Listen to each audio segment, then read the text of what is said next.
नमस्ते जी। सब्जेक्ट है environmental science. Environmental science के अंदर यानी पर्यावरण विज्ञान विषय का कोड है 2010। ये फर्स्ट ईयर के सेकंड सेमेस्टर का विषय है। इसमें जो सबसे पहली यूनिट है वो है इकोसिस्टम यानी पारिस्थितिकी तंत्र। पारिस्थितिकी तंत्र जिसे हम इकोसिस्टम कहते हैं।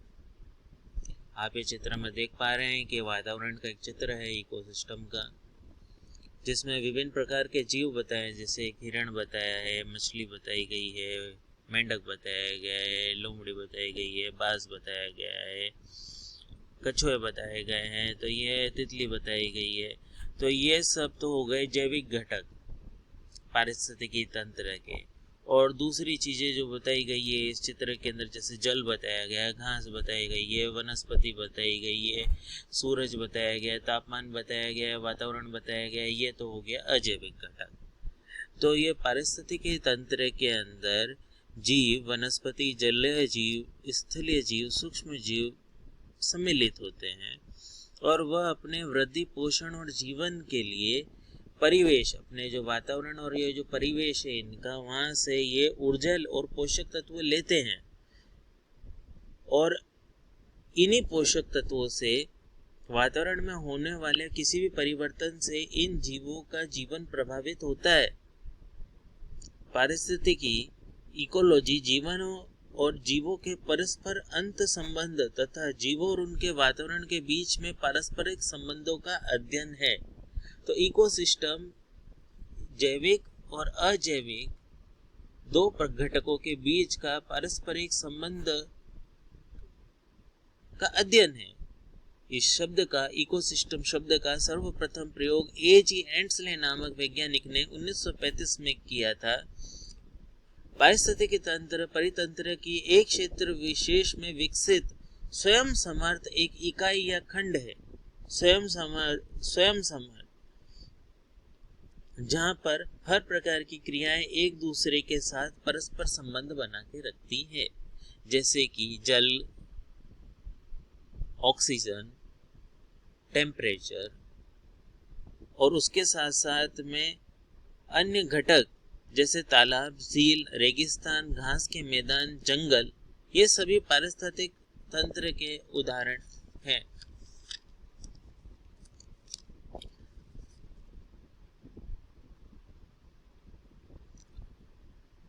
हम अगली स्लाइड पे बढ़ते हैं। अगली स्लाइड कहती है कंपोनेंट्स ऑफ इकोसिस्टम यानी पारिस्थितिकी तंत्र के घटक। दो प्रकार के घटक हैं, जैविक घटक, अजैविक घटक, बायोटिक एंड एबायोटिक फैक्टर। आप इस चित्र में देख पा रहे हैं कि जैविक घटक जैसे इसमें जैविक घटक का उदाहरण एक जलीय जीव मेंढक को दे दिया गया है। तो जैविक घटक सूक्ष्म जीव, स्थलीय जीव, जलीय जीव, वनस्पति जीव है ना, से मिलकर बना होता है। इसे तीन भागों में वर्गीकृत किया जाता है। पहला भाग है उत्पादक, दूसरा भाग है उपभोक्ता, तीसरा भाग है अपघटनकर्ता या डिकम्पोजर। तो उत्पादक वो होते हैं जो हरे पौधे सूर्य के प्रकाश को उपस्थिति में प्रकाश संश्लेषण जिसे हम कहते हैं फोटोसिंथेसिस द्वारा हम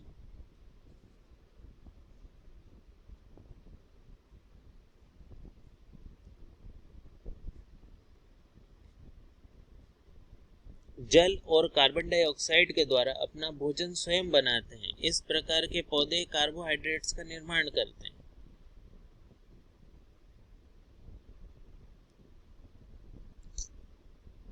जो जीवनधारी अपने भोजन स्वयं बना लेते हैं उन्हें प्रोड्यूसर कहा जाता है तथा दूसरों पे निर्भर नहीं रहते, वे स्वयं पोषी कहलाते हैं।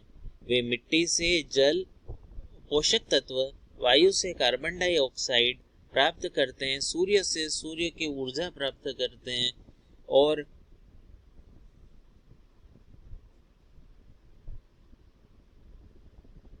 उसे अवशोषित करते हैं। हरे पौधों को प्राथमिक उत्पादक माना गया है यानी प्राइमरी प्रोड्यूसर माना गया है। इनका कार्य भोजन उत्पादन और ऊर्जा संचयन करना है, जैसे कि शैवाल, शाक के पौधे, वृक्ष, झाड़ियाँ, जिस चित्र में देख रहे हैं आप, ये शैवाल, शाक के पौधे, ये सब प्राइमरी प्रोडक्ट्स हैं।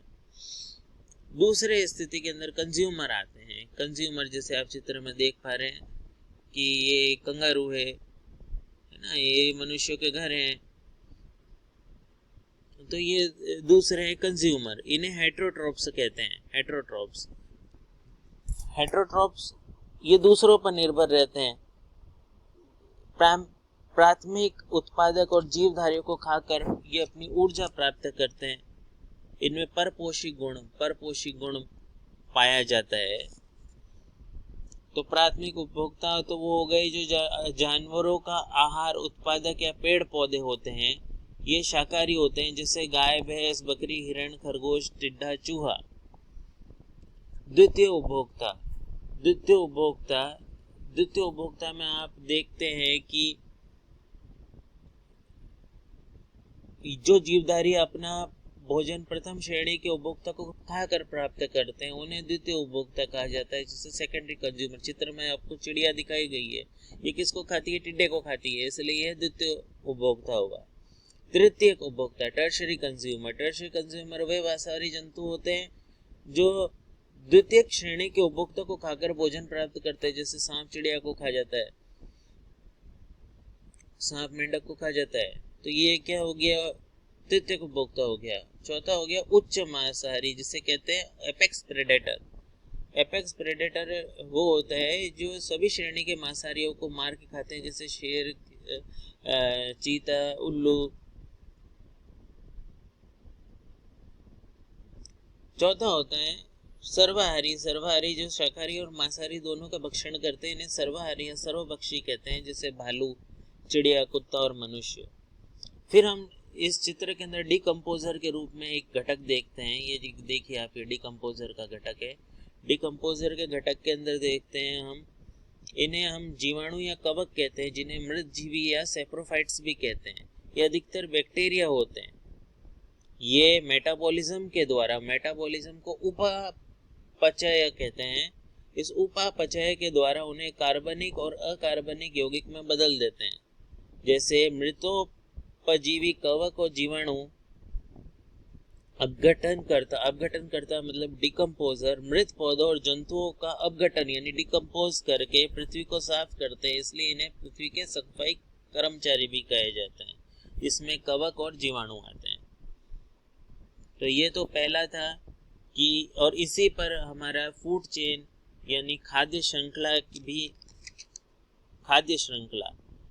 भी निर्मित है। जैसे कि घास को खाता है टिड्डे को खाता है मेंढक या फिर कोई पक्षी, वो पक्षी को खाता है सांप, और सांप को खाता है बाज या चील। तो अब इसमें जो घास होगी वो प्रोड्यूसर हुआ, उत्पादक।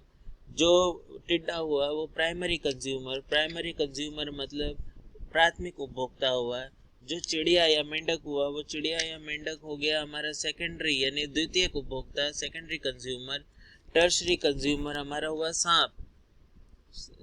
तृतीयक उपभोक्ता हमारा टर्शरी कंज्यूमर हो गया हमारा सांप। और जो एपेक्स प्रेडेटर मतलब उच्च मांसाहारी जीव इस चित्र के हिसाब से हो गया हमारा उल्लू। ये बहुत छोटी सी चीज है।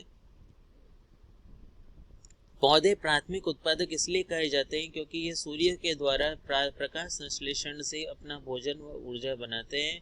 वो भोजन व ऊर्जा से उनका विकास होता है और उन्हें प्राथमिक उपभोक्ता जैसे शाकाहारी जीव खरगोश, हिरण, टिड्डे खाते हैं। वो उनसे जो ऊर्जा मिलती है, उन्हें खाने से जो ऊर्जा मिलती है वो सेकेंडरी कंज्यूमरों को मिलती है, जैसे ब्लू बर्ड हुआ, पक्षी हुए, चील हुई।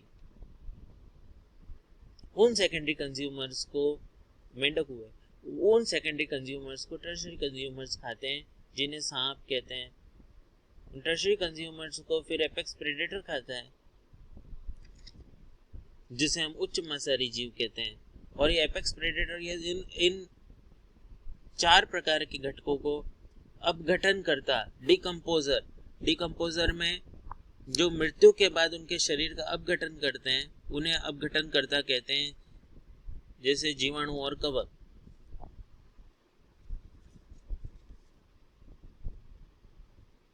फूड चेन आप देख रहे हैं, वही सब चीज़ें कि 3 linked food chain, 4 linked food chain और 5 लिंक्ड फूड चेन।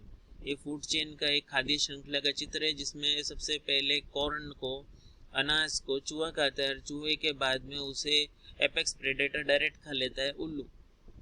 दूसरे चित्र में हम देखते हैं कि कैरोट है, कैरोट को रैबिट खाता है और रैबिट को फॉक्स खा जाती है और फॉक्स को फिर लायन खाता है। तो ये 4 लिंक्ड फूड चेन खाद्य श्रृंखला हो गई। इसी तरीके से 5 लिंक्ड फूड चेन है, ग्रास, ग्रास ऑपर, ग्रास को ग्रास ऑपर टिड्डा खाता है, टिड्डे को फ्रॉग, मेंढक खाता है, मेंढक को पाइथन सांप खाता है और सांप को फिर ईगल खाती है। तो ये सब कारक हैं फूड चेन के। अगला टॉपिक है green house effect. Green house effect या भूमंडलीय तपन,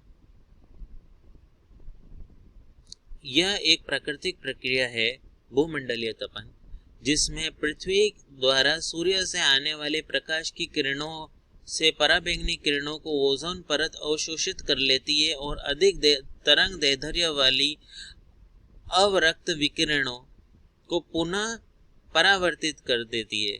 कौन सी परावर्तित होती है? जो 8000 से 25000 नैनोमीटर की विकिरण होते हैं वो वापस परावर्तित, रिफ्रैक्ट हो जाते हैं स्पेस से, वो इस स्पेस के अंदर बाउंस हो जाता है। वायुमंडल में उपस्थित कार्बन डाइऑक्साइड जल वाष्प पृथ्वी से परावर्तित होकर वापस आने वाली अवरक्त विकिरणों के एक बड़े भाग को अवशोषित कर रोककर पुनः पृथ्वी पर लौटा देती है। तो इससे पृथ्वी की सतह के तापमान में वृद्धि हो जाती है, इसे ग्रीन हाउस प्रभाव कहते हैं। तो जो वायुमंडल में जो कार्बन डाइऑक्साइड है वो इस विकिरण को वापस धरती पर भेज देते हैं, तो उससे धरती की सतह या पृथ्वी की सतह के तापमान में वृद्धि हो जाती है। ग्रीन हाउस गैस में कार्बन डाइऑक्साइड, जलवाष्प, methane, nitrous oxide, ozone, chlorofluorocarbon सम्मिलित है। कार्बन डाइऑक्साइड CO2, जलवाष्प H2O, methane CH4, nitrous oxide, ozone, chlorofluorocarbon, nitrous oxide N2O, chlorofluorocarbon CFC, ये सब शामिल है। ग्लोबल वार्मिंग के लिए सबसे ज्यादा CO2 जिम्मेदार है। ग्लोबल वार्मिंग के अंदर carbon dioxide, methane, nitrous oxide, ozone, chlorofluoro गैसें, और इनका योगदान है कि कार्बन डाइऑक्साइड तो है 50%, मीथेन है 19%, क्लोरोफ्लोरोकार्बन है 17%, ओजोन है 8%, नाइट्रस ऑक्साइड है 4% और जो वाष्प या हवा के अंदर आर्द्रता है वो है 2%। अब मुख्य रूप से इसके कारण क्या होते हैं? ग्रीन हाउस इफेक्ट के कारण क्या है? बिजली उत्पादन, यातायात के साधन, जीवाश्म, कोयला, तेल, गैस, इसमें लगातार CO2 की मात्रा की वृद्धि होती है। फिर रेफ्रिजरेटर, एयर कंडीशनिंग में CFC का प्रयोग, स्तनधारी जीवों के जुगाली करने से व मानव जनित व प्राकृतिक कारणों से मीथेन गैस का बनना, रॉकेट प्रोपेलेंट के दहन व उर्वरक से, बायो प्रोडक्ट से नाइट्रस ऑक्साइड के 300 गुना अधिक ऊष्मा को अवशोषित करना, वृक्षों के अंधाधुंध कटाई करना, डिफॉरेस्टेशन करना। डिफॉरेस्टेशन करने से ही वातावरण में कार्बन डाइऑक्साइड का स्तर में लगातार वृद्धि होती है। क्यों? क्योंकि पौधे सूर्य के प्रकाश की उपस्थिति में प्रकाश संश्लेषण की क्रिया द्वारा कार्बन डाइऑक्साइड को अवशोषित कर लेते हैं। वातावरण में ओजोन जीवों के पारिस्थितिकी तंत्र को प्रभावित कर देते हैं। तो इंफ्रारेड रेडिएशन है वो कुछ तो धरती के अंदर चली जाती है, कुछ एटमॉस्फेयर में प्रेजेंट ग्रीन हाउस इफेक्ट की गैसों की वजह से वापस धरती में आ जाती है। तो इससे धरती का तापमान निरंतर बढ़ता जाता है। अब प्रभाव क्या है कि अंटार्कटिका में ग्रीन हाउस इफेक्ट का मुख्य प्रभाव क्या है कि अंटार्कटिका में बर्फ पिघलने की रफ्तार बहुत वृद्धि हो गई है। सागरों का जल अम्लीय हो गया, जलीय जीवन के लिए खतरा हो गया है। धरती की ग्रीन हाउस गैस की वजह से धरती के तापमान में निरंतर वृद्धि हो रही है और उससे कई शहर और टापू के जलमग्न होने की संभावना है। बार बार आंधी